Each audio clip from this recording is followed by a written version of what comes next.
नमस्कार दोस्तों, आपका स्वागत अपने YouTube चैनल एबीएस क्लासेस पे। और आज बात करने वाले हैं माननीय प्रेमचंद्र जी की जो रचनाएं हैं उनको कैसे याद करना है। इतने सारे रचनाएं हैं और मैं एक चुटकियों में आपको याद करा दूंगा। मैं इनके बारे में ये बताना चाहता हूं कि देखिए, प्रेमचंद की जो रचनाएं हैं वो हिंदी की सर्वश्रेष्ठ रचनाएं मानी जाती है। आप देख सकते हैं 9वीं से 12वीं तक के आप या स्टूडेंट हैं या फिर कोई कंपटीशन एग्जाम में, इनकी रचनाएं हमेशा पूछी ही जाती है। एक या दो रचनाएं ऑब्जेक्टिव में पूछी जाती है और जो 9वीं से 12वीं तक के हैं उनको तो लिखने को आता है कि 2 रचनाएं लिखना है। तो चलिए बात करते हैं कि पूरी की पूरी रचनाएं याद कराता हूं, एक चुटकियों में याद कराता हूं। चलिए यहाँ पे देख सकते हैं प्रेमचंद्र को सबसे पहले प्रेम से याद करना है। प्रेम, कोई भी चीजें हैं प्रेमचंद्र को अपन याद करेंगे, रिलेट करेंगे तो वो प्रेम से करेंगे। ठीक है, अब चलिए प्रेमचंद्र की जो रचनाएं हैं वो पूरी की पूरी प्रेम से ही अपन रिलेट करने वाले हैं। देखिए, एक आज की डेट में जो जनरेशन चलता है कि मतलब कुछ का सपना होता है, फिर क्या कैसे होता है, ठीक है, प्रेम करने की, तो उसके बारे में ये पूरी की पूरी ट्रिक बनाया हूं मैं। तो चलिए बात करते हैं। सबसे पहले यहाँ पे बड़े घर की बेटी, बड़े घर की बेटी है। अब यहाँ पे मैं एक चीज बता देता हूं कि हर एक लड़के का सपना होता है, हर एक मतलब कि उनका सपना रहता है कि हम यदि किसी से प्रेम करें तो बड़े घर की बेटी हो। तो प्रेम किससे करेंगे? बड़े घर की बेटी। गरीब के घर की बेटी से कोई प्रेम नहीं करना चाहता है, सभी चाहते हैं कि हम बड़े घर की बेटी से ही प्रेम करें। तो यहाँ पे देख सकते हैं कि बड़े घर की बेटी है, तो अपन प्रेम किससे करेंगे? बड़े घर की बेटी से करेंगे। तो यहाँ पे हो गया बड़े घर की बेटी। अब मैं आपको बता चुका कि कोई भी यदि प्रेम करना चाहेगा तो किससे करना चाहेगा? बड़े घर की बेटी ही हो, कोई गरीब से प्रेम नहीं करना चाहता। ठीक है, तो इस तरह से याद कर सकते हैं बड़े घर की बेटी जो है प्रेमचंद की रचना है। अब चलिए यहाँ पे बता देता हूँ, एक और रचना है प्रेम पचीसा। अब अपन क्या करते हैं कि जैसे प्रेम है, प्रेम के जब हमको प्रेम को पाना है तो हमें कुछ ना कुछ तो खेलना ही पड़ेगा, पचीसा खेलना पड़ेगा। तो ये हो गया प्रेम पचीसा। एक और है पूस की रात। अब क्या हुआ कि हम प्रेम तो कर लिए, अब हमको उससे मिलने जाना है। हमको उससे मिलने जाना है तो कैसे जाएंगे?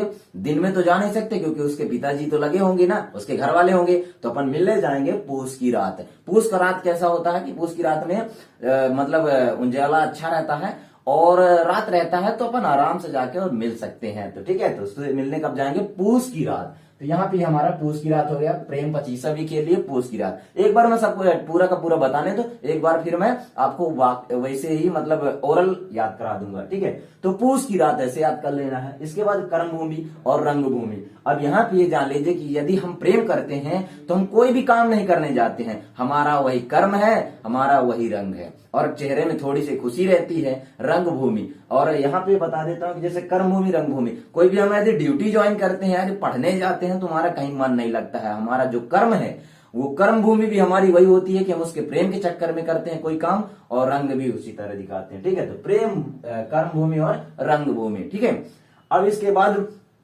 ईश्वर से हम प्रतिज्ञा लेते हैं या फिर प्रतिज्ञा लेते हैं कि हम मतलब इसको प्राप्त करके ही छोड़ेंगे। तो ठीक है, और वहां पे प्रतिज्ञा ही माना जाता है। मतलब जब प्रेम हो जाता है तो एक ऐसा स्थिति रहता है कि नहीं हमको चाहिए, यानी मतलब हम उसको प्राप्त करके ही छोड़ेंगे, तो ये प्रतिज्ञा होता है। ठीक है, और इस तरह से ईश्वर से हम यदि मांगते हैं तो हम ईश्वर से मांगते हैं कि हे ईश्वर, हमें ऐसा वरदान दे दीजिए कि हमारी प्रेमिका मिल जाए। ठीक है, तो हम प्रतिज्ञा लेते हैं और वरदान मांगते हैं, तो हमें वरदान दे दीजिए हे ईश्वर, तो हमें वरदान दे दीजिए कि हमारी प्रेमिका मिल जाए। ठीक है, और गोदान गबन, देखिए एक ही प्रतिज्ञा, एक ही वरदान, गोदान गबन। ठीक है, तो अब अपन गबन भी करते हैं। ठीक है, गोदान गबन से याद कर लेना। गबन, गबन मतलब ये होता है कि अपन जैसे पैसा तो है नहीं, बड़े घर की बेटी से प्रेम कर लिए, हमारे पास पैसा नहीं है, कोई भी चीजें नहीं है, तो अपन गबन करने का मतलब जैसे अपन कभी किसी की चोरी करेंगे तो कई पापा के पैंट के पर्स के पैसे ले जाएंगे, बहन की जो गुल्लक होती है उसको फोड़ के ले जाएंगे। ठीक है, तो ऐसा रहता है, गबन भी करेंगे अपन। ठीक है, इसके बाद है सेवा सदन। अब उसका हम सेवा कैसे करेंगे? ठीक है, तो इसीलिए अपन गबन करेंगे। अब हुआ क्या कि जब अपन अब प्रेम तो करने लगे, हर चीजें करने लगे, ठीक है, मिलने भी गए, पूस की रात में मिलने गए, अब वहां पे हम पकड़े गए, मिलने गए तो पकड़े गए। ठीक है, अब पकड़े गए तो वहां पे क्या होगा? अब रात में जैसे पकड़े गए पूस की रात, तो अपन को फिर सुबह जो होगा वो न्याय बैठेगा। ठीक है, क्या होगा?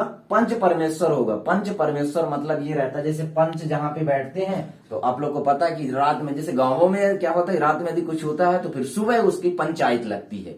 ठीक है, तो पंचायत लगेगी। अब जब हम फंस ही गए हैं तो पंचायत लगेगी, तो अब वहां पे सबको बुलाया जाएगा। ठीक है, अब कहाँ पे बुलाया जाएगा? पंच परमेश्वर, मतलब जहाँ पे पंच बैठते हैं। और वो हमेशा कहाँ होता है, एक चीज जान लेना कि कोई भी गांव होगा, गांव के कुआं होगा, बीच गांव में कोई कहीं भी कुआं होगा, बरगद का पेड़ होगा, तो उसके नीचे ही पंचायत बैठती है। ठीक है, उसके नीचे ही पंचायत बैठती है। तो यहाँ पे पंच परमेश्वर मतलब वहां पे रहेंगे। और वहां कहाँ बैठेंगे? ठाकुर की कुआं, ठाकुर की कुआं मतलब एक कुआं रहेगा और कुएं में वहीं पे बैठते हैं और वहीं पे न्याय होता है। ठीक है, तो पंच परमेश्वर और ठाकुर की कुआं।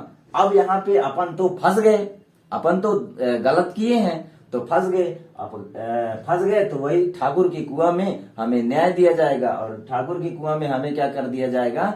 उसी में डाल दिया जाएगा। हमें सजा मिलेगी ना, सजा मिलेगी क्योंकि हमने गलत किया है। तो उसी ठाकुर की कुआं में हमें डाल दिया जाएगा। और तो अब हम यहां हो जाएगा सोजे वतन, हमारे सभी वतन सो जाएंगे और हमें केवल कफन मिल गया। कफन कैसे मिल गया? क्योंकि हमने प्रेम किया और हमें फिर दंड मिला, तो हमें कफन मिला। ठीक है, अब कफन मिला, अब अपन कहाँ पहुंच गए? ईश्वर के पास पहुंच गए। ईश्वर के पास पहुंच गए और वहां पे हम ईश्वर से अपना न्याय चाहते, क्योंकि हमने प्रेम किया है, कोई जुर्म थोड़ी ना है। तो प्रेम किया है हमने, हे ईश्वर हमने प्रेम किया है तो हमें आपका न्याय चाहिए, ईश्वरीय न्याय चाहिए। तो कैसा न्याय चाहिए? ईश्वरीय न्याय चाहिए। ईश्वर के पास पहुंच गए और वहां पे कहते हैं कि हे ईश्वर हमें ईश्वरीय न्याय चाहिए। हमने किया क्या है? हमने गलत नहीं किया है, हम सज्जन थे और हमें दंड मिला है, तो सज्जनता का दंड मिला है, हमें सज्जनता का दंड मिला है। हे ईश्वर हमें सज्जनता का दंड मिला है। ये कैसा मोह माया है यहाँ पे? तो ये सज्जनता का हमें दंड मिला है। तो फिर वहां पे अब ईश्वर क्या करते हैं? ईश्वर करते हैं कि अब हो तो गया जो भी हो गया, अब आप तो मतलब आपको तो दंड मिल चुका है, अब क्या किया जाए? अब केवल कोई भी समस्या होती है, उससे यदि बीत जाती है तो फिर उसका केवल और केवल समाधान देखा जाता है। तो समाधान में अब क्या करते हैं? ये करते हैं, ईश्वर कहते हैं कि ऐसे ही एक लेडीज थी और लेडीज का भी ऐसे ही हो गया, मतलब वो विधवा हो गई। ठीक है, क्योंकि उसके पति चले गए, निपट गए, तो वो विधवा हो गई। अब क्या करते हैं कि जाओ जाओ तुम्हें हम 7 बेटों वाली विधवा स्त्री को आपको देती हैं। तो आपको दे तो देंगे लेकिन वो तो मिलेगी नहीं, तो किसको दे देंगे? 7 बेटों वाली विधवा को दे देंगे। आप जाओगे तो आपको 7 बेटों वाली विधवा जाओ मिल गई। ठीक है, अब वो 7 बेटों वाले विधवा के पास जाता है। ठीक है, और अब जब जाएगा तो फिर अब जब उसको अपनाएगा तो क्या करेगा? उसको मंगलसूत्र पहनाएगा। क्या करेगा? मंगलसूत्र पहनाएगा। हाँ जी, ये उनकी अधूरी कहानी रह गई थी, अधूरी कहानी है उनकी। ठीक है, और यहीं पे यहाँ तक वो जैसे अपन मंगलसूत्र पहनाएंगे। अब वाकई में ये क्या है कि जो प्रेमचंद्र जी हैं मंगलसूत्र की रचना करते करते ही चल बसे थे। ठीक है, तो उनकी अधूरी कहानी भी हो जाएगी, तो मंगलसूत्र है। और ये सब चीजें अपने हाथों से किया उसने, पूरा का पूरा उसी ने प्रेम किया, उसी को दंड मिला। तो ये क्या कहलाया जाएगा? करबला, क्योंकि कर मतलब होता है हाथ, तो करबला। और ये पूरा का पूरा जो एक बड़ा सा यहां से लेकर और यहां तक, मतलब कि उन्होंने प्रेम किया, उनको दंड मिला, फिर ईश्वर से न्याय मिला, फिर उनको 7 बेटों वाली विधवा मिली, फिर मंगलसूत्र उन्होंने पहनाया। तो एक बहुत बड़ा ये संग्राम था। क्या था? बहुत बड़ा संग्राम था। तो इस तरह से पूरा का पूरा याद कर लेना है। चलिए रिवीजन करते एक बार कि बड़े घर की बेटी, हम प्रेम किससे करेंगे? बड़े घर की बेटी से करेंगे। और हम प्रेम पचीसा खेलेंगे, क्योंकि हमें कुछ ना कुछ तो करना ही पड़ेगा। तो प्रेम पचीसा खेलेंगे और मिलने कब जाएंगे उससे? पूस की रात में मिलने जाएंगे। कब जाएंगे? पूस की रात में मिलने जाएंगे। कर्म भूमि रंग भूमि। और हमारा कोई भी अब उस टाइम पे हमारा कोई भी कहीं दूसरी जगह काम मतलब दिमाग ध्यान नहीं लगेगा। हमारा कर्म भी वही है, रंग भी वही है, प्रतिज्ञा। और एक हम प्रतिज्ञा लेंगे और हमें वरदान मिलेगा, गोदान और गबन। और अपन गबन कर जाएंगे। गबन मतलब ये होता है, कभी कभी ऐसा भी होता है कि चोरी भी करना पड़ जाता है और घर से भी कुछ पैसे चोरी करना पड़ जाता है। तो ये प्रेम सब चीज करवा देता है। ठीक है, सेवा सदन और हाँ, और पंच परमेश्वर। अब हम जब फंस जाएंगे तो हमें पंच के पास ले जाया जाएगा और पंच हमेशा परमेश्वर होते हैं। ठीक है। तो वहां पे ले जाया जाएगा और हमें न्याय दिया जाएगा। न्याय क्या दिया जाएगा कि ठाकुर की कुआं में डाल दिया जाएगा और निपटा दिया जाएगा। तो हम हमारे जो वतन है वो पूरे सो जाएंगे और हमें मिल जाएगा क्या, कफन मिल जाएगा। कफन मिल जाएगा तो हम ईश्वर के पास जाएंगे और बोलेंगे हे ईश्वर आपने ये क्या कर दिया, हमें ईश्वरीय न्याय चाहिए, हमारे साथ गलत हुआ ईश्वर, क्योंकि प्रेम करना कोई गलत नहीं है। ये कौन सोचते हैं, प्रेमचंद्र जी सोचते हैं, ठीक है। तो ईश्वरीय न्याय इनको मिलना चाहिए। तो वो और बोलते हैं कि हे ईश्वर हमें सज्जनता का दंड मिला है, हमें सज्जनता का दंड क्यों मिला है, ठीक है। तो ये बोलते हैं कि चलो जाओ शख्स, तुम्हें हम 7 बेटों वाली विधवा दे देते हैं और आपके प्रेम को तो हम दे नहीं सकते क्योंकि अब आपकी प्रेम का तो आपसे छूट चुकी है। तो 7 बेटों वाली हम आपको विधवा दे देते हैं। और ये जाते हैं 7 बेटों वाली विधवा के पास और उसको अपनाने के लिए मंगलसूत्र पहनाते हैं। तो मंगलसूत्र इनकी रचनाएं हो जाएगी। और ये पूरा का पूरा उन्होंने अपने हाथों से किया, हाथों से किया। ऐसा भी याद कर सकते हैं कि उन्होंने मंगलसूत्र पहनाया और उनको बाला पहनाया। बाला मतलब कान की जो बाली होती है, तो बाला ही पहना है, मंगलसूत्र के साथ बाला भी पहना है, ठीक है। अपने हाथों से बाला पहना है, करबाला, करबाला होता है, करबाला, ठीक है।